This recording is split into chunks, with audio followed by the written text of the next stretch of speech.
హల్లెలూయా హల్లెలూయా హల్లెలూయా హల్లెలూయా. ఇక సమయం ఇచ్చినటువంటి అమ్మగారికి మరి దేవుడు ఈ యొక్క స్థలానికి నడిపించినందుకు దేవాది దేవునికి వందనాలు చెల్లిస్తున్నాను. ఒక నిమిషం మనం చిన్న ప్రార్థన చేసుకుందాం.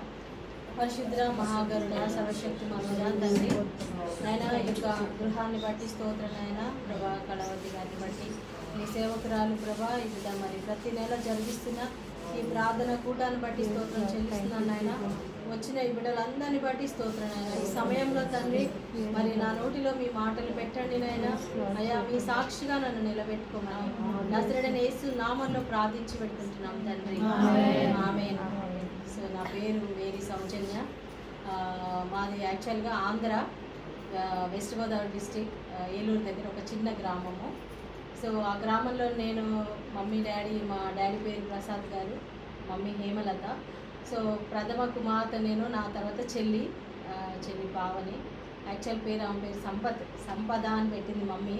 ఎందుకంటే ఆమె పుట్టినప్పుడు డబ్బులు వచ్చాయంట, మిషన్ వచ్చింది, డబ్బులు వచ్చాయి, పంటలు బాగా పండాయంట. అందుకని ఆమె సంపద అని పేరు పెట్టింది. నిజంగానే మా ఇంటికి సంపద అనమాట. హల్లెలూయా. సో మనకు పెట్టే పేరు వెనకాల కూడా దేవుడు ఒక బ్లెస్సింగ్ ఇస్తారండి, అవునా? యాకోబు పేరు మార్చారు, ఏమని? ఇశ్రాయేల్. సో నా పేరు సౌజన్య అని పెట్టింది. ఒక దైవజనురాల పేరు సౌజన్య అంట. సో నేను సౌజన్యలాగా దైవజనురాలాగా మారాలనే ఉద్దేశంతో మమ్మీ ఆ పేరు పెట్టారంట. సో నిజంగానే అమ్మగారు చెప్పినట్టు తల్లి ప్రార్థన చాలా బలమైనది, శక్తివంతమైనది. సో అలాగా మా తల్లిదండ్రులు మరి నేను ఫస్ట్ పుట్టాను, తర్వాత కొన్ని కారణాల వల్ల డాడీ అంటే మా బంధువులు మోసం చేశారనమాట. ఫైనాన్షియల్ ప్రాబ్లమ్స్ ఆయనకి అన్నీ వచ్చేసినాయి. సో ఎవరికి చెప్పకుండా ఆయన వెళ్ళిపోవడం జరిగింది. ఎక్కడికి వెళ్ళారో తెలీదు. ఆయన హైదరాబాద్కి వచ్చారనమాట. దేవుడు చక్కగా ఆయనను హైదరాబాద్కి తీసుకొచ్చాడు. హల్లెలూయా.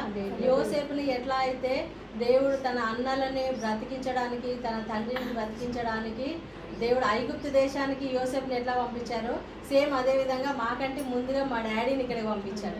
మా డాడీ ఇక్కడికి రాకపోతే మేము ఇంకా అక్కడే ఆ పల్లెటూరులోనే ఉండేవాళ్ళము. ఇంకా మా జీవితాలు ఎలా ఉండేవో తెలియదు. కానీ దేవుడి యొక్క గొప్ప ప్రణాళిక అండి.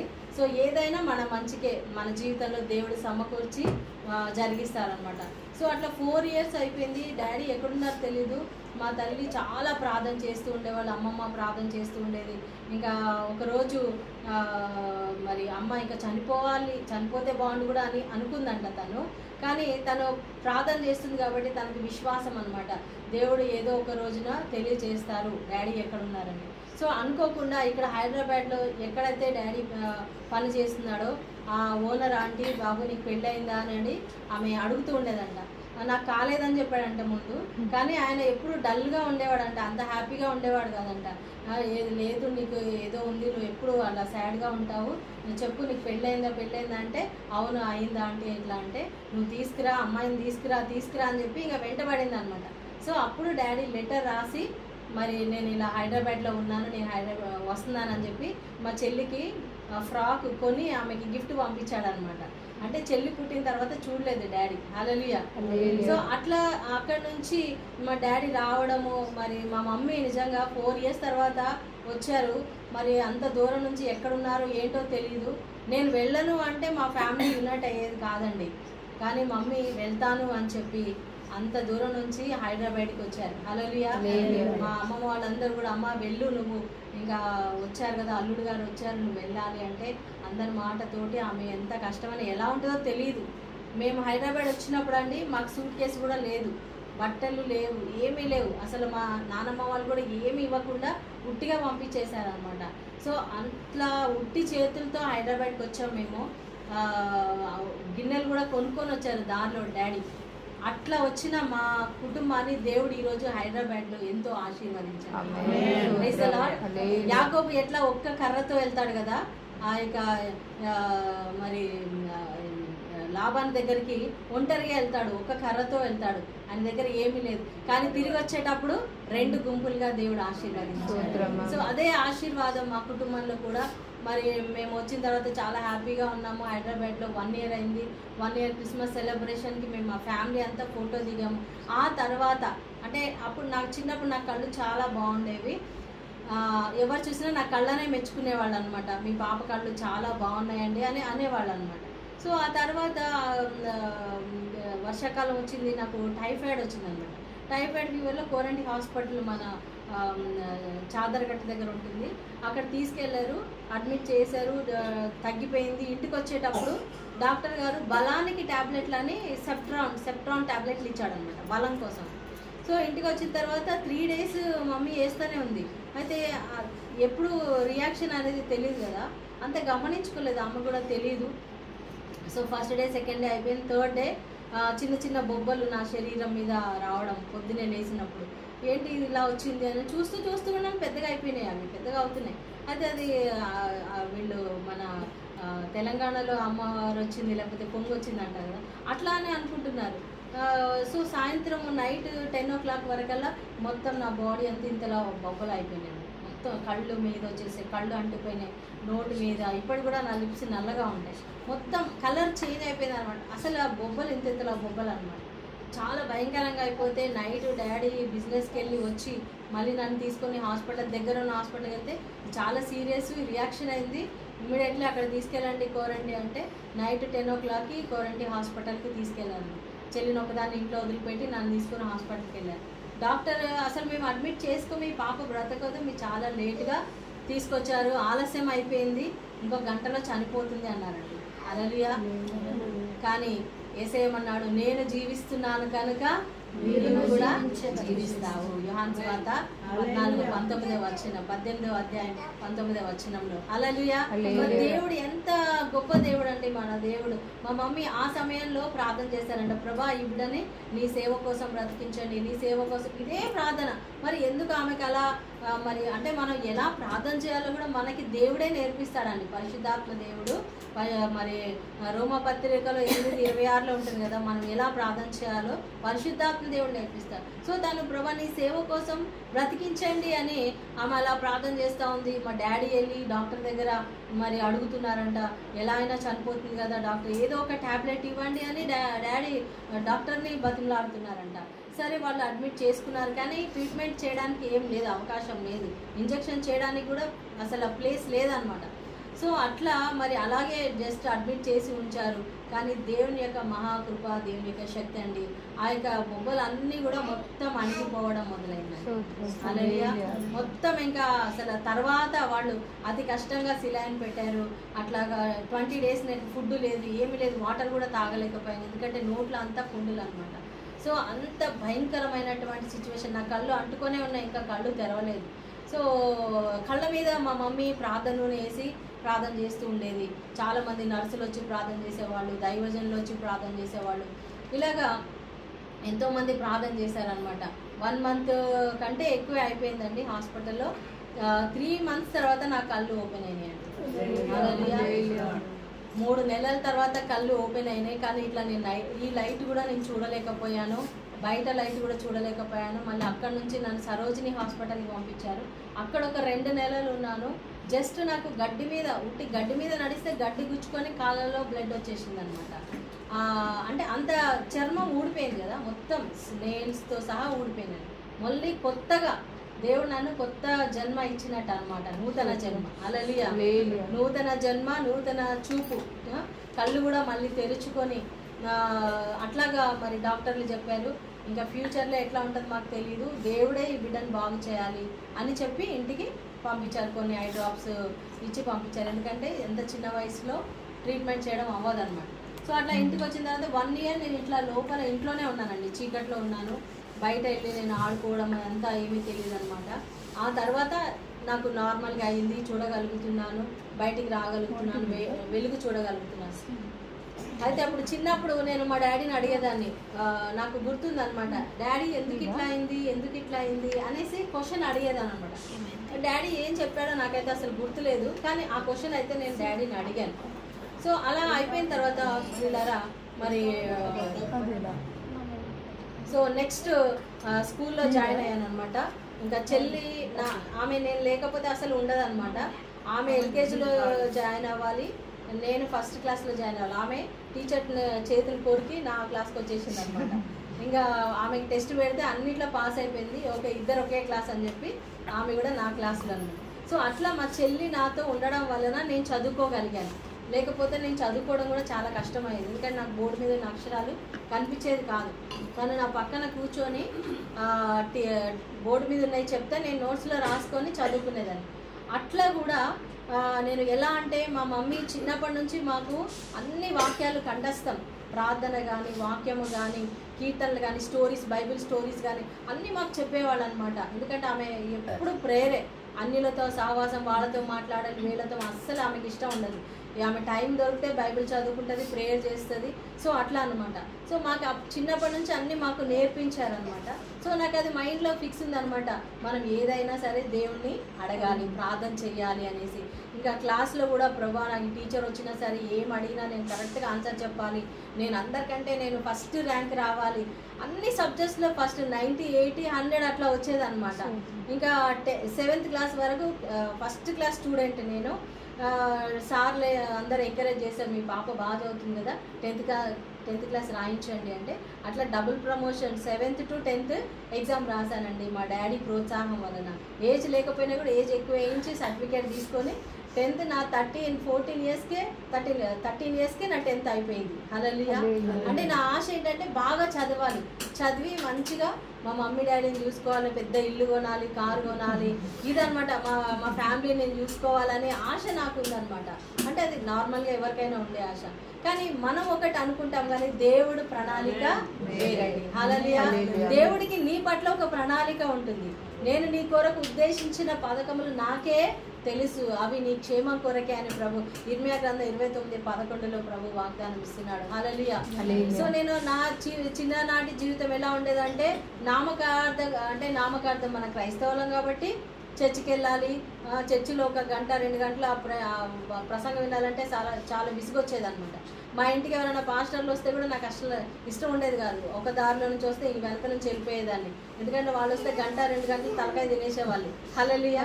అప్పుడు అట్లా అనుకునేదాన్ని అనమాట. వాళ్ళు టంగ్స్లో మాట్లాడిన ఎగతాళి చేసేదాన్ని. సో అలాగ నాకు ఇష్టం ఉండదు, అబ్బా వీళ్ళందరూ బుర్ర తినేస్తారు అని చెప్పేసి ఇష్టం ఉండేది కాదనమాట.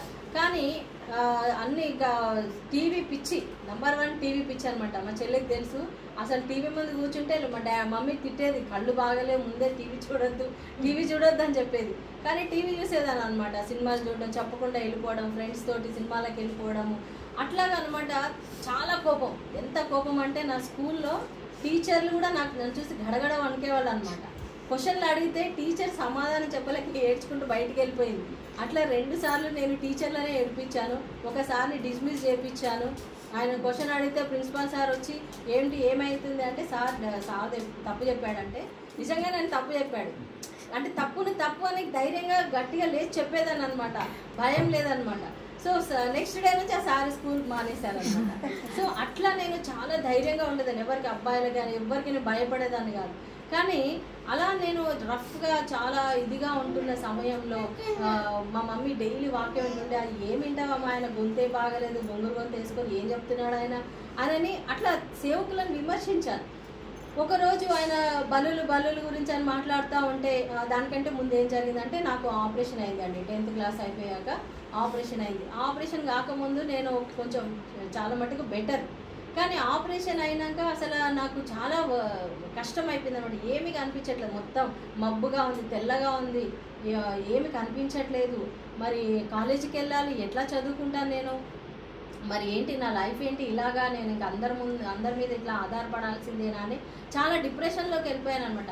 ఆ టైంలో కంట్లో నుంచి ఇట్లా బ్లడ్ క్లాట్స్ కూడా వచ్చేవి అనమాట, బ్లడ్ క్లాట్స్ వచ్చేవి. అసలు తల దూకోలేకపోయేదాన్ని. ఒక జగ్గు వాటర్ కూడా పళ్ళతో గట్టిగా కూడా నమ్మలేకపోయింది. అంటే మొత్తం సెన్సిటివ్ అని ఉంటాయి, ఇప్పటికి కూడా చాలా సెన్సిటివ్, నాకు నర్వ్స్ అన్నీ కూడా చాలా సెన్సిటివ్గా ఉంటాయి. సో అట్లా ఉన్న నేను ఏం చేయాలి, ఎట్లా ఏడిస్తే కూడా కళ్ళు నొప్పి వస్తాయండి. ఇప్పుడు కూడా నేను అసలు ఎక్కువ ప్రేయర్లో ఏడవకుండా నేను ప్రేయర్ చేస్తాను, ఎందుకంటే ఏడ్చానంటే అయిపోయింది, 1 వీక్ వరకు మళ్ళీ కళ్ళ నొప్పి తగ్గదనమాట. సో అట్లాగా నేను బాధపడుతున్న సమయంలో ఏంటి నా లైఫ్ అనుకుంటున్నప్పుడు ఆ రేడియోలో ప్రేమధార కార్యక్రమం మమ్మీ వింటూ ఉంటే, సరే ఈయన ఏం చెప్తున్నాడు అసలు విందామని చెప్పి ఆ రోజు ఆ రేడియో పట్టుకొని బయట వెళ్ళి కూర్చొని అరుగు మీద కూర్చొని వింటూ ఉన్నాను అనమాట. అప్పుడు మేము రెంట్ ఇంట్లో ఒక చిన్న గది, ఒకే రూమ్లో మేము 4 అనమాట. మా చెల్లి, నేను, 2 తమ్ముళ్ళు మీ నలుగురు ఒకే రూమ్లో ఉండేవాళ్ళం. ఆ రూమ్లో నుంచి దేవుడు ఆ రోజు రేడియో పట్టుకొని కూర్చున్నాను, దేవుడు నాతో మాట్లాడాడండి. హల్లెలూయా. నా బిడ్డ, నీ సిలువ మీద మరణించింది నీ కోసమే, పరలోకం నుండి దిగొచ్చింది నీ కోసమే, గుడ్ ఫ్రైడే నీ కోసమే, మూలలు కొట్టించబడింది నీ కోసమే, కొరడా దెబ్బలు, ముళ్ళ కిరీట, ఇవన్నీ ఎవరి కోసం? నీ కోసమే అని చెప్తా ఉంటే, అంతకుముందు ఎన్ని ప్రసంగాలు అవి విన్నా కూడా నాకు ఏది కూడా టచ్ అవ్వలేదు. కానీ ఆ రోజు ఆయన మాట్లాడుతూ ఉంటే, అరే యేసుప్రభు నా కోసమా మరణించారు, నా కోసమా, మరి నేనేం చేస్తున్నాను? హల్లెలూయా. దేవుడు ఆయన సర్వశక్తిమంతుడు, సజీవుడు, దేవుడు చూస్తున్నాడు. మరి నేను ఎందుకు ఇట్లా ఉన్నాను? నా జీవితం ఇన్ని రోజులు నేను అసలు యేసుప్రభుని పట్టించుకోకుండా ఎలా ఉన్నాను? ఇన్ని సంవత్సరాలు వేస్ట్ అయిపోయింది నా టైం అని చెప్పేసి నేను ఆ రోజే యేసుప్రభుని నా హృదయంలోకి ఆహ్వానించానండి. హల్లెలూయా. నా లైఫ్ని దేవుడికి అంకితం చేశాను. ప్రభా, నేను ఇప్పటి నుంచి నీ కోసమే జీవిస్తాను. నిజంగా మీరు నమ్మండి, ఆ రోజు నుంచి నాలో చాలా చేంజ్ అనమాట. వాక్యం వింటున్నారు, ఈరోజు ఏం వాక్యం, ఈరోజు ఏం మాట్లాడతారు దేవుడు. ఎవ్రీడే ఈవినింగ్ 7 o'clock కల్లా నేను రెడీగా కూర్చునేదాన్ని అనమాట. సో అట్లానే 2 months అయిపోయిన తర్వాత దేవుడు, నేను fasting prayer 7 days fasting prayer చేశాను. ఆ 7th day బయట కూర్చొని వాక్యము బైబిల్ చూస్తూ, ఆది యందు వాక్యం ఉండను, వాక్యము దేవుని యొద్ద ఉండను, వాక్యము దేవుడే ఉండను. ఈ వాక్యమే దేవుడు కదా అంటే, నేను బైబిల్ పట్టుకున్నా అంటే నేను ఎవరిని పట్టుకున్నాను? దేవుడిని పట్టుకున్నాను. నేను చూస్తున్నా అంటే ఎవరిని చూస్తున్నాను? దేవుడిని చూస్తున్నాను. కాబట్టి దేవుడు నన్ను చూస్తున్నాడు, నేను దేవుడిని చూస్తున్నాను. దేవా, ఇప్పుడు నేను నీ శక్తి నేను అనుభవించాలి, నేను నమ్ముతున్నాను అని అలా బైబిల్ చూస్తూ ఉన్నాను. పిల్లరా, ఒక కరెంట్ షాక్ లాగా పరలోకం నుండి నాలోనికి ఒక దేవుని యొక్క ఆత్మాభిషేకం ఇట్లా షాక్ కొట్టింది అనమాట. హల్లెలూయా. తల నుంచి అరికాళ్ళ వరకు షాక్ కొడితే నేను అలా పడిపోయాను. బైబిల్ అట్లా పడిపోయింది, నేను పడిపోయాను. స్తుతి స్తోత్రం హల్లెలూయా అని చెప్తున్నాను. మా డాడీ వచ్చి నన్ను ఎత్తుకొని తీసుకెళ్ళి మంచం మీద పడుకోబెట్టారు. మొత్తం ఫీవర్ వచ్చినట్టు అయిపోయింది. ఆ రోజు ఫస్ట్ టైం నేను మా ఇంట్లో ఫ్యామిలీ ప్రేయర్లో నేనే ప్రేయర్ చేశాను. మా చెల్లి గుర్తుందో లేదో ఇవన్నీ, ఎందుకంటే ఇది నా పర్సనల్ లైఫ్ కాబట్టి నాకు గుర్తుంది. సో ఆ తర్వాత నెక్స్ట్ డే అసలు ఇది ఏంటి అడుగుదామని నేను చర్చికి వెళ్ళినప్పుడు ఆ దైవజనుడు అక్కడ అందరికి బ్లెస్సింగ్ ఇస్తున్నాడు. నేను ఇక్కడ వెనకాల కూర్చున్నాను. మళ్ళీ దేవుని యొక్క అభిషేకం నా మీద వచ్చింది. నేను గట్టిగా స్తుతిస్తూ హల్లెలూయా అని పడిపోయాను. ఆయన వచ్చి, అమ్మ, పరిశుద్ధాత్మ నీలోనికి వస్తున్నారు, ఈ లోకములో అన్నిటికంటే గొప్ప వరం అదే అన్నారు. హల్లెలూయా. దేవుడే వచ్చి నీలో నివాసము ఉంటున్నారు. హల్లెలూయా. పరిశుద్ధాత్మ అభిషేకం పొందుకోవడం అంటే ఏంటి? దేవుడు వచ్చి మనలో నివాసం చేయడం అన్నమాట. ఆమేన్. హల్లెలూయా. సో అప్పటి నుంచి ప్రియులారా, దేవుడు నాతో దర్శనాలు చూపించడం, కళలు, నాకు మా ప్రిన్సిపల్ నాకు చదువు చెప్పిన ఎలిమెంటరీ స్కూల్ ఫస్ట్ స్కూల్ ఆ మేడంని దేవుడు చూపించాడు. ఇట్లా కింద ఆమె ఒక స్కెల్టన్ లాగా అయిపోయింది, కింద పడుకొని ఉంది. నేను వెళ్ళి ఆమెకు ప్రేయర్ చేసినట్టు నాకు కళ వచ్చిందనమాట. నేను మమ్మీకి చెప్పాను, అమ్మ నాకు ఇట్లా కళ వచ్చింది అంటే మమ్మీ వెళ్ళి చూసిందనమాట. అక్కడికి మా ఇంటి దగ్గరలోనే ఉంటుంది స్కూల్. వెళ్తే నిజంగానే ఆ మేడంకి బాగాలేదనమాట.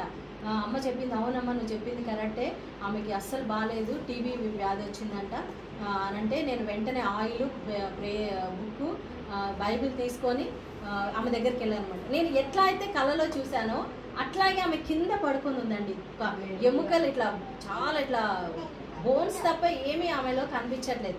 ఆమెకి నేను చెప్పాను, మేడం ఇట్లాగా యేసయ్య నాకు చూపించారు, మీకు ప్రేయర్ చేయమని పంపించారంటే, అవునమ్మా నా కోసం యేసయ్య నీకు చూపించారా అని ఆమె చాలా ఆశతో నాకు ప్రేయర్ రాసివ్వమ్మా అని చెప్పి ప్రేయర్ రాయించుకొని ప్రేయర్ ఆయిల్ తీసుకొని బైబిల్ తీసుకుంది. అట్లా నేను రోజు వెళ్ళి ఆమెకు వాక్యం చెప్తూ ప్రార్థన చేస్తున్నాను. ఒక టైం, మరి మేడం మీరు బ్యాప్టిజం తీసుకుంటే మీ ఆత్మ రక్షించబడుతుంది, మరి తీసుకుంటారంటే తీసుకుంటానంది. సో అట్లా నా స్కెల్టన్ లాగా ఉన్న ఆమెనే తీసుకొని ఆటోలో ఎక్కించుకొని తీసుకెళ్ళి మేము ఏ చర్చికి వెళ్తామో అక్కడ బ్యాప్టిజం ఇప్పించానండి ఆమెకి. నాకు చదువు చెప్పిన సారు, ఆయన క్యాన్సర్ వచ్చింది, ఆయన బ్రాహ్మణ్ అనమాట. ఇంకొక సార్, మా తెలుగు సార్ మార్క్ సార్ అని ఉండేవారు. ఆయన వచ్చి, అమ్మాయి ఇట్లా సార్కి బాగాలేదు, మరి ప్రేయర్ చేయడానికి వస్తామన్నారు. సో ఆ రోజు మా డాడీ ఎందుకో చాలా కోపంగా ఉన్నారు. నువ్వు వెళ్ళొద్దంటే వెళ్ళొద్దు, బయటికి వెళ్ళొద్దు, నువ్వు వెళ్తే ఇంటికి రావద్దు అని అన్నారు. సరే డాడీ నేను రానులే అని చెప్పేసి వెళ్ళిపోయాను. సార్తో వెళ్ళిపోయాను. ఆయనకి వాళ్ళంతా బ్రాహ్మణ్స్. వెళ్ళి ఆయన బెడ్ మీద ఉన్నాడు. నేను యేసుప్రభు గురించి మొత్తం చెప్పాను. మరి ఆయన నమ్మాడో లేదో నాకైతే తెలియదు, కానీ వాళ్ళ ఇంట్లో వాళ్ళందరికీ సువార్త చెప్పి వచ్చానండి. హల్లెలూయా. సో అట్లాగా నేను ఎప్పుడైతే పరిశుద్ధాత్మతో నింపబడ్డానో పిల్లారా, ఆ వీక్లోనే నా కళ్ళని దేవుడు ముట్టాడు. క్లియర్గా, అంటే ఒక్కొక్క రోజు ఒక్కొక్క క్లియర్గా స్పష్టంగా అవుతా ఉంది అనమాట. ఇప్పుడు నాకు ఈ చూపు ఉంది కదండి, ఇది దేవుడు ఇచ్చిన చూపు అండి. Praise the Lord, hallelujah. So ఇది ఒక మిరకల్. పరిశుద్ధాత్మ అభిషేకం తర్వాత దేవుడు నాకు కంటికి స్వస్థతనిచ్చాడు. ఆ తర్వాత దేవుడు నన్ను వాడుకోవడం మొదలు పెట్టాడండి. ఇంక నేను కాలేజీలో జాయిన్ అయ్యాను. కాలేజీలో వెళ్ళినప్పుడు కూడా మా ఫ్రెండ్స్ అందరికీ సువార్త చెప్పేదానండి. ప్రతి ఒక్కరికి ఎవరికి అనిపించిన. బెంగళూరు నుంచి ఒక అమ్మాయి వచ్చింది.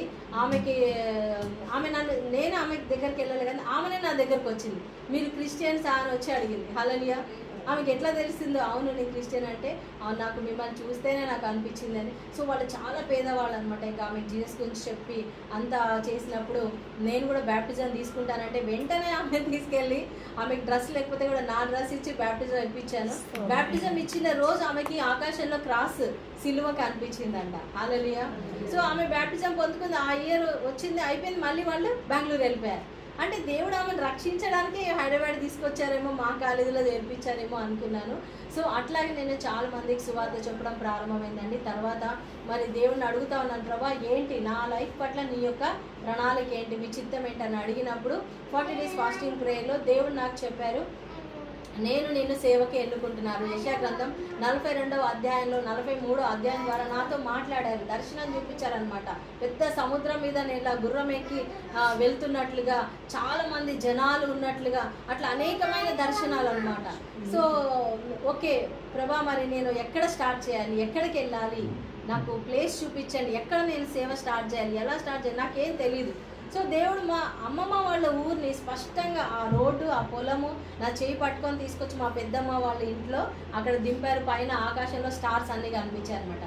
ఓకే నేను అక్కడికి వెళ్ళాలి. సో నేను వెళ్ళి ఆ దైవజనుడికి, మా ఆత్మీయ తండ్రికి చెప్పాను, ఇలా వచ్చింది దర్శనం అంటే, ఎస్ మా దేవుడు చూపించాడు ఇది, మరి నేను ప్రార్థించి నేను పంపిస్తాను, వెళ్తావా, సేవ చేస్తావా అంటే చేస్తాను. మా ఇంట్లో చెప్పాను. కానీ ఫస్ట్లో మరి మమ్మీ డాడీ వాళ్ళు భయపడతారు కదా, ఆడపిల్ల చిన్నదానివి ఎక్కడికి వెళ్తావు, ఎవరి చుట్టాలు అంటే ఓ 10 రోజులు చూస్తారు, ఎక్కువ రోజులు ఎవరు చూసుకోరు కదా చుట్టాలైనా కూడా. సో నువ్వు ఎక్కడ ఉంటావు, ఎలా డబ్బులు ఎట్లాగా, ఇవన్నీ నువ్వు చదువుకోవాలి, నువ్వు జాబ్ చేయాలి అని డాడీ చెప్తున్నారు. సో నేను అనుకున్నాను, ఒకవేళ నేను చిన్నప్పుడే చనిపోయి ఉంటే చదువు ఎక్కడ పోయేది, జాబ్ ఎక్కడ పోయేది, ఇవన్నీ ఎక్కడ పోయేది. కానీ దేవుడు నన్ను బ్రతికించాడంటే దేనికి బ్రతికించాడు, ఆయన సేవ కోసం. అప్పుడు మా మమ్మీకి గుర్తొచ్చింది, నేను చిన్నప్పుడు ఇట్లా ప్రార్థన చేశాను, నేను మర్చిపోయాను కానీ దేవుడు మర్చిపోలేదు. హల్లెలూయా. సో మమ్మీ ఎప్పుడు కూడా వద్దని చెప్పలేదన్నమాట.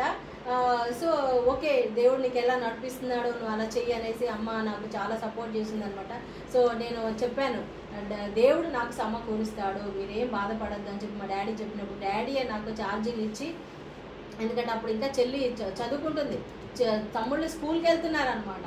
ఆ ఏజ్లో ఆ టైంలో నేను దేవునికి సేవ కోసం పూర్తిగా సమర్పించుకొని ఊరికి రావడం అనేది అది చాలా ఆశ్చర్యం అనమాట. దేవుడు నడిపిస్తే తప్ప ఎవరు అట్లా చేయలేరు. సో వచ్చిన తర్వాత ఎలా సేవ చేయాలి తెలియదు. మా పెద్దమ్మ వాళ్ళ ఇంట్లో దిగాను. అయితే దేవుడు అన్నాడు, వెళ్ళి అందరికీ ఈరోజు ప్రార్థన ఉందని చెప్పు. ఇలాగే ఒక కూటం అందరికీ చెప్పేసి వచ్చాను అనమాట. పలానా ప్లేస్లో వాళ్ళ ఇంట్లో ప్రార్థన ఉంది, వాళ్ళందరూ మైక్ అదంతా అరేంజ్ చేశారనమాట. సో ఏంటి చిన్నమ్మాయి బంగారం వచ్చింది అంటే, నన్ను ఊర్లో బంగారం, మా డాడీ నన్ను బంగారం అని పిలిచేవాడు ఆ ఊర్లో. సో అందరూ ఇప్పుడు నన్ను బంగారం అని అంటారు. ఊర్లో అడుగు పెట్టానో లేదో బంగారం వచ్చింది బంగారం. నాకు ఇష్టం ఉండేది కాదు అంటే, అసలు నా పేరు సౌజన్య, నా సౌజన్య పేరు పిలవండి, లేదమ్మా మీ డాడీ అట్లాగే పిలిచేవాడు అనేసి అనేవాళ్ళు అనమాట. సో బంగారం ప్రార్థన పెడుతుంది, వెళ్దాం పదండి అని అందరూ వచ్చారండి. ఒక 60-70 మంది వచ్చారనమాట. ఆ రోజు ఇలాగే నేను ఫస్ట్ ఏం చెప్పాలి, నా సాక్ష్యంతో మొదలు పెడదామని చెప్పి నా సాక్ష్యం చెప్పడం మొదలు పెట్టాను. Praise the Lord. ఎందుకంటే అపోస్తలుల గారు 1:8 ప్రభు ఏమన్నాడండి, పరిశుద్ధాత్మ మీ మీదకి వచ్చినప్పుడు మీరు యూదయ, యెరూషలేము, యూదయ, సమరయ, భూ దిగంతాల వరకు నాకు సాక్షులై ఉండేదారు. మన సాక్షిగా ఉండడమే దేవుని చిత్తం అండి. హల్లెలూయా. సాక్షి జీవితం అనేది చాలా ఇంపార్టెంట్. సాక్ష్యం లేకుండా మనం ఎన్ని పాటలు పాడినా, ఎన్ని వాక్యాలు చెప్పినా, మనం చెప్పేదానికి మనం చేసేదానికి పొంతన లేకుండా ఉంటే ఎవరైనా నమ్ముతారండి? నమ్మరు కదా. హల్లెలూయా. సో నేను నా సాక్ష్యం, దేవుడు నా జీవితంలో చేసిన కార్యాలు చెప్తున్నప్పుడు అక్కడ దేవుని అభిషేకం వచ్చిందనమాట. ఒక తాగుబోతు, ఫస్ట్ ఇజ్రాయేల్ అనే ఆయన తాగుబోతు మారిపోయాడు, ఆయన మీదకి పరిశుద్ధాత్మదే అభిషేకం దిగి వచ్చింది. హల్లెలూయా. ఇట్లా తూలిపోతూ వచ్చిన ఆయన అమ్మ నా కోసం ప్రేయర్ చేయని వచ్చి మోకరించాడు. ఆయన మీద చేయబెట్టి ప్రేయర్ చేయగానే ఆయన మొత్తం అంతా దిగిపోయిందండి. మొత్తం ఏడుస్తున్నాడు, అమ్మ ఏంటి ఏమైంది, నాకు మొత్తం అంతా ఎక్కడ పోయింది అనేసి అందరు చూస్తున్నారు, కళ్ళు ఊగిపోతూ అరే ఇంత తాగేసి వచ్చి ప్రార్థనకు వచ్చావని తిడుతున్నారు. అట్లాంటి ఆయనను దేవుడు తాకాడండి. అది చూసి అక్కడ ఉన్న ఫస్ట్ ఏ ఇంట్లో అయితే ప్రేయర్ జరిగిందో ఆ అమ్మాయి నాకు వరుసకి పిన్ని అవుతుంది, ఆమె మారిపోయింది, వాళ్ళ అన్నయ్య మారాడు, ఇంకా చాలా మంది యవనస్తులు మారారు. ఈ సారా తయారు చేసి సారా బట్టీలు పెడతారనమాట, వాళ్ళు అన్నీ మానేశారండి. సినిమాలు చూడడం మానేశారు, మొత్తం అసలు సిగరెట్లు తాగడం. ఇంకా ప్రతి వారం ప్రతి శుక్రవారం ప్రార్థన. హల్లెలూయా. ఆ రోజు ఆ ప్రార్థన అయిన తర్వాత నెక్స్ట్ డే పక్క ఊరు నుంచి ఒక ఆవిడ వచ్చి, అమ్మ నిన్న రాత్రి ఒక అమ్మగారు వాక్యం చెప్పారు, వాళ్ళ ఇల్లు ఎక్కడ అంటే అక్కడ పలానా వాళ్ళ ఇల్లు అని చెప్తే ఆమె వచ్చిందనమాట. అమ్మగారు ఉన్నారా అంటే నేను ఉన్నాను అక్కడ. అమ్మ నేనే అంటే లేదండి నిన్న రాత్రి వాక్యం చెప్పారు కదా ఆ అమ్మగారిని పిల్లలంటే ఆ అమ్మగారిని నేనే అంటే అసలు ఆమె నమ్మలేకపోతుంది. ఎందుకంటే నేను డ్రెస్ వేసుకొని ఉన్నాను, చిన్న అమ్మాయిని ఒక 15 సంవత్సరాల క్రితం, ఒక 20 years బ్యాక్ మీరు ఆలోచించండి. నా చిన్న ఏజ్లో నేను 16 yearsలో నా సేవ స్టార్ట్ చేశాను. హల్లెలూయా. సో దేవుడు అంత గొప్పగా అనమాట. ఆమె అన్నది, అమ్మ మా కూతురు వాళ్ళ ఊరికి కూడా రావాలి, అక్కడ ప్రేయర్ చేయాలంటే సరే అమ్మ వస్తాను. అట్లా ప్రారంభమైందండి. చాలా మంది అడిగారు, అసలు నువ్వు వెళ్ళి ఎక్కడ సేవ చేస్తావు, ఎవరికి సేవ చేస్తావు, ఎవరు పిలుస్తారు నిన్ను? దేవుడు పిలిచినప్పుడు ఆయనే నడిపిస్తారండి. హల్లెలూయా. నేను ఎలా చెప్తాను, ఎక్కడ చేస్తాను, ఎవరు వస్తారు, అదంతా మన సమస్య కాదు. మన దేవుని సేవలో దేవుని కోసం ఒక అడుగు వేస్తే, అమ్మగారు చెప్పారు కదా, దేవుడు 100 అడుగులు మనల్ని నడిపిస్తారు. హల్లెలూయా. ఆయన చెప్పింది నేను స్టార్ట్ చేశాను. ఒక గ్రామం ఎన్ని 40 గ్రామాలు నేను తిరిగానండి. అక్కడ 1 yearలో 40 గ్రామాలు తిరిగాను. హల్లెలూయా. సో 1.5 year అయిపోయిన తర్వాత మా తాతయ్య నాయనమ్మ ఒకటే గొడవ అనమాట. నువ్వు ఏంటి అమ్మాయిని ఊర్లు పట్టుకొని తిరుగుతున్నావు ఇక్కడ, మా డాడీని తిట్టడం, మా మమ్మీని తిట్టడం, నన్ను తిట్టడం. నేను ప్రభా ఏంటి అసలు ఇప్పుడు ఏం చేయాలి, నేను నెక్స్ట్ ఏంటి, ఇక్కడ ఉండడానికి ఇంత కష్టంగా ఉందంటే అక్కడ దేవుడు నాకు దర్శనం చూపించాడు అనమాట. కొత్త మెట్లు నేను ఎక్కుతున్నట్టు, అంటే కొత్త దారి చూపించారనమాట. తర్వాత 2 దైవజనులతో కలిసి నేను భాషలో స్తుతిస్తున్నట్టు దేవుడు నాకు దర్శనం ఇచ్చాడు. ఏంటి ప్రభా ఈ దర్శనం అని అడిగితే దేవుడు నా చేతిలో ఒక వాక్యం ఇచ్చారండి.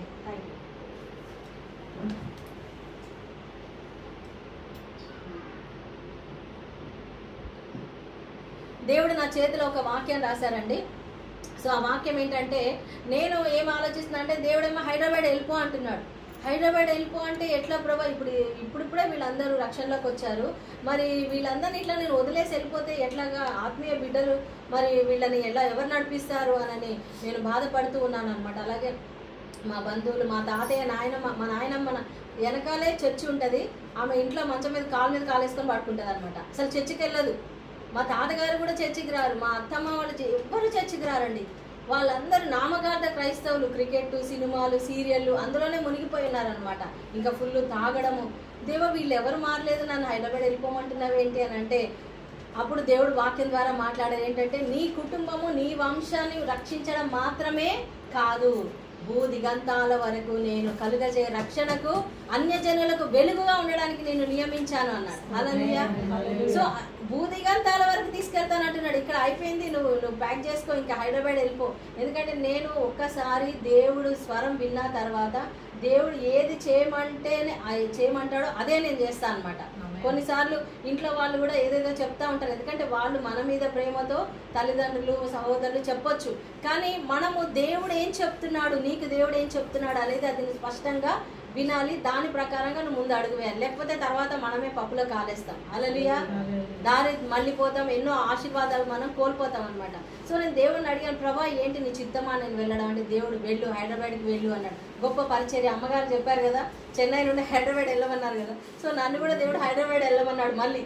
సో మమ్మీ డాడీ వాళ్ళు ఇక్కడే ఉన్నారు. సో హైదరాబాద్ వచ్చాను. 6 నెలలు ఉపవాస ప్రార్థన చేసిన తర్వాత ఏ దర్శనంలో అయితే నేను 2 దైవజనులను చూశానో ఆ దైవజనుల ప్లేస్కి దేవుడు నన్ను నడిపించాడు.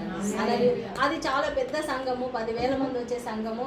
ప్రభా ఇంత పెద్ద సంఘంలో నేను ఎలా సేవ చేస్తాను, వాళ్ళు నన్ను ఎలా పిలుస్తారు అని నేను అక్కడ జస్ట్ ఒక మీటింగ్లో పాల్గొని వాలంటీర్గా యూత్ టీంలో జాయిన్ అయ్యాను.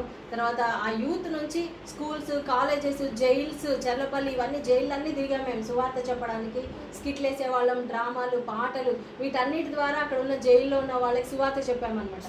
సో అట్లాగా ఆ పరిచర్యలో ఉండగా ఒకరోజు అక్కడ ఉన్న దైవజనుని పిలిచి నన్ను, అమ్మ దేవుడు నేను చూపిస్తున్నారు, నువ్వు మా టీంలో జాయిన్ అవుతావా, ఇంకా అనేక గ్రామాలు వెళ్ళాలి, నువ్వు వాక్యం చెప్పడానికి రావాలి అని అడిగారు. హల్లెలూయా. సో అట్లాగా మరి ఆ టీంలో జాయిన్ అవ్వడము, మరి కంప్లీట్గా ఆ టీంలో నేను ఇన్మేట్గా అక్కడే, అంటే ఇంటి నుంచి వెళ్ళిపోయాను. ఇంకా మమ్మీ డాడీ ఒప్పుకున్నారు సంతోషంగా, ఎందుకంటే నా బిడ్డ ఒక టీంలో ఉంటుందంటే ఇంకే ప్రాబ్లం లేదు అనేసి అమ్మ నాన్న సంతోషంగా ఒప్పుకున్నారు. సో నేను అట్లా వెళ్ళినప్పుడు నేను సేవకి వెళ్ళాను. నా ఇంట్లో అంతా చూసుకున్నది మా చెల్లి అండి. నా తర్వాత ఆమె చూసుకోగలిగింది కాబట్టి నేను అక్కడ సేవ చేయగలిగాను. హల్లెలూయా, ప్రైజ్ ది లార్డ్. సో తను కూడా ఎవ్రీ సాటర్డే సండే ఆఫీస్ నుంచి స్టడీ అయిపోయిన తర్వాత జాబ్ వచ్చింది.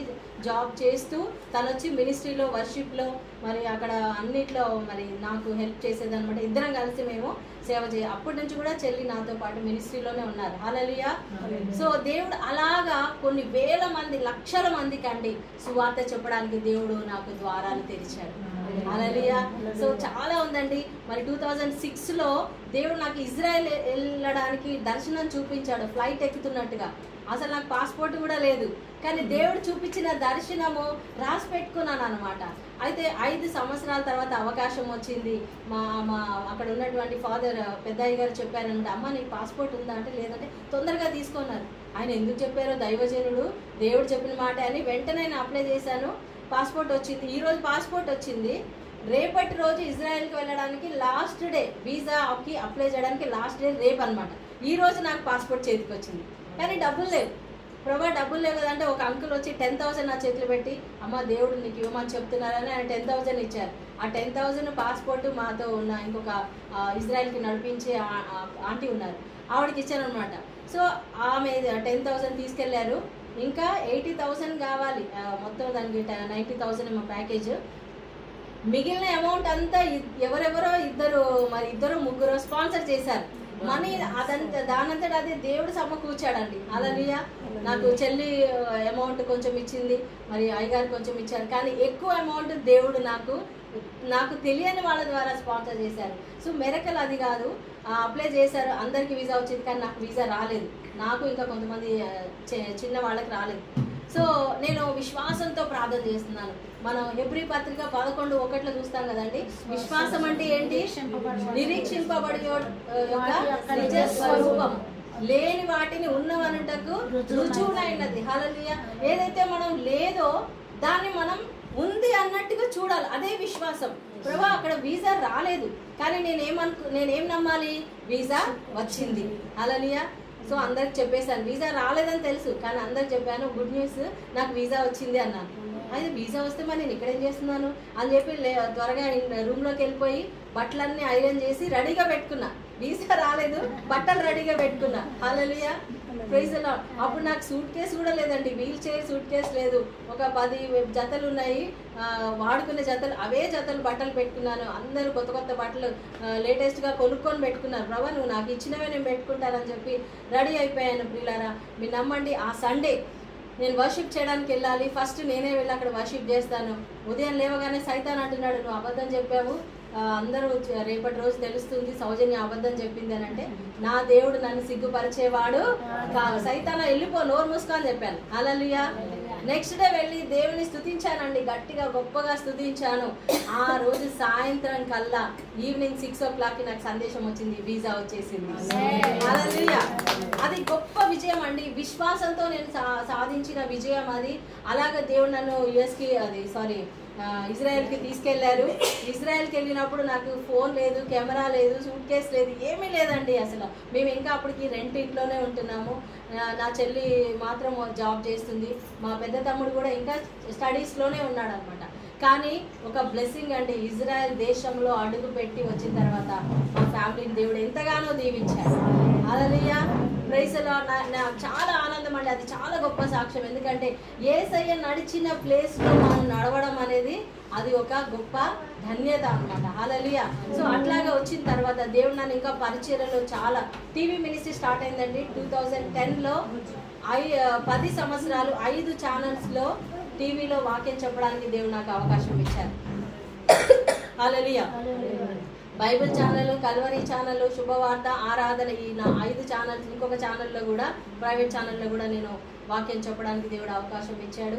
సో ఆ విధంగా దేవుడు నడిపించిన తర్వాత మరి 2014లో దేవుడు చెప్పాడు, అమ్మ నువ్వు ఇంటికి వెళ్ళిపోయి ఇంటి దగ్గర నుంచి సేవ చేయని దేవుడు నాతో క్లియర్గా మాట్లాడాడు. హల్లెలూయా. ఎందుకంటే అప్పటి వరకు నేను సంస్థలో ఉండి నేను మాట్లాడాను.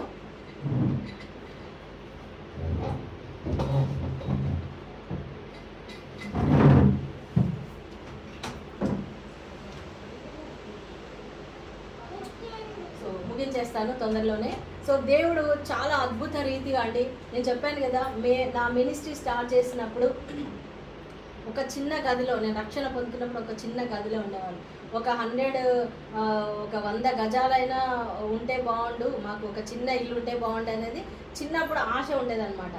అట్లాంటిది దేవుడు మాకు 2009లో ఒక మంచి ఇల్లు అండి బోడుప్పల్లో మాకు దయచేశాడు, సొంత గృహాన్ని. హల్లెలూయా, ప్రైజ్ ది లార్డ్. అది ఎట్లా జరిగిందంటే, మరి చెల్లి జాబ్ చేస్తూ తమ్ముళ్ళని చదివించిందండి. సో అట్లాగా పెద్ద తమ్ముడు వాడు చాలా కష్టపడి చదువుకున్నాడు, మంచి జాబ్, విప్రోలో జాబ్ వచ్చింది. కంపెనీ నుండి దేవుడు వాడిని అమెరికా దేశం పంపించాడు. తను అమెరికా వెళ్తాడని కూడా దేవుడు నాకు దర్శనంలో చూపించాడు. మేము అమెరికా వెళ్ళినట్టు, ఆ సముద్రాలన్నీ దాటి అక్కడికి వెళ్ళి అక్కడ షాపింగ్ చేస్తున్నట్టు అట్లా కళలు వచ్చాయి అనమాట. ఏంటి ప్రభా ఇట్లాగ వస్తుంది అనుకున్నాను, కానీ నిజంగా దేవుడు అమెరికా దేశానికి తమ్ముడిని పంపించాడు. మరి 1 ఇయర్ తర్వాత వచ్చి తను ఫస్ట్ మాకు ఇల్లు కొన్నాడు. తర్వాత 2వ ఇల్లు అమ్మగారు వచ్చారు, ఇప్పుడు ప్రేయర్ హాల్ ఉన్న ఇల్లు దేవుడు ఆ ఇల్లు మాకు డాడీ కట్టించారనమాట. అలాగా దేవుడు అన్ని విధాలుగా దీవించాడండి. ఈరోజు మా ఫ్యామిలీని, చెల్లి, నన్ను, పెద్ద తమ్ముడు, మేము అందరం కూడా దేవునిలో ఉన్నాము అంటే అది దేవుని యొక్క కృప. మెయిన్గా మా మమ్మీ చాలా ప్రేయర్ అనమాట. తను ఏ విషయంలో అయినా మా వెనకాల ఒక తల్లి ప్రార్థన చాలా శక్తివంతమైనదండి. హల్లెలూయా. నేను ఎక్కడికి వెళ్ళినా నా వెనకాల 24 గంటలు నా తల్లి ప్రార్థన చేస్తూ ఉండేది. మా డాడీ కూడా ఎంతో, అసలు మా డాడీ లేకుండా ఏ ప్రేయర్ మీటింగ్ జరగదండి. మా ఇంట్లో ప్రేయర్ మీటింగ్, మా ప్రేయర్కి వచ్చే వాళ్ళందరూ డాడీని ఎక్కువ ఇష్టపడతారు. ఎందుకంటే వాళ్ళందరినీ రిసీవ్ చేసుకోవడం, వంటలు, వడ్డింపులు, అన్నీ ప్రతి ఒక్కటి కూడా డాడీ దగ్గరుండి చూసుకునేవాళ్ళు అనమాట. అట్లాంటిది రీసెంట్గానే 2023-24లో మరి మమ్మీ డాడీ ఆయన చిత్తం, ఆయన సమయం ఎందుకు తీసుకున్నాను నేను దేవుని అయితే ప్రశ్నించాను. ప్రభా నువ్వు ఇంత మంచి తల్లిదండ్రులు మాకు ఇచ్చావు, వాళ్ళని నీ సమయంలో నీ బిడ్డలు నీ దగ్గరికి తీసుకున్నావు, నీకు స్తోత్రం అని నేను చెల్లి కూడా దేవునికి స్తోత్రమే చెల్లించాను. హల్లెలూయా. సో ఆ విధంగా దేవుడు ఇంతవరకు మమ్మల్ని నడిపిస్తూ ఉన్నాడండి. సో మా కోసం, మా పరిచర్య కోసం ప్రార్థన చేయండి. ప్రతి నెల మా దగ్గర 3rd సాటర్డే మా దగ్గర నెలకు ఒకసారి ప్రేయర్ పెడతాను నేను. సో అనేకమైన ప్రాంతాలలో దేవుడు, ఆంధ్ర, తెలంగాణ చాలా చర్చెస్కి వెళ్ళానండి. చాలా పెద్ద పెద్ద చర్చెస్లో దేవుడు నన్ను నడిపించాడు. మరి యూట్యూబ్ ఛానల్ కూడా మరి 2016 నుంచి యూట్యూబ్ ఛానల్ ఉంది. ఫేస్బుక్లో కూడా నేను ఎవ్రీడే వాక్యం చెప్తూ ఉంటాను. సిస్టర్ మేరీ సౌజన్య అనేసి టైప్ చేస్తే మీకు వస్తుంది. మా యొక్క ఛానల్ని కూడా సబ్స్క్రైబ్ చేసుకోనండి. సో మా కోసం ప్రత్యేకంగా తమ్ముడు అమెరికాలో ఉన్నాడు, నాకు చిన్న తమ్ముడు ఉన్నాడు, వచ్చిన మరదలు ఇక్కడ కూర్చుంది కదా స్వప్న, తను మా చిన్న మరదలు. సో మేమందరం కలిసి పరిచర్యలో ముందుకెళ్తున్నాం. మా కోసం, మా పరిచర్య కోసం ప్రార్థన చేయండి. దేవుడు ఈ యొక్క సాక్ష్యము దీవించింది కాక. అవకాశం ఇచ్చిన అమ్మగారికి ఎంత గొప్ప సాక్ష్యం కదా లోకంలో.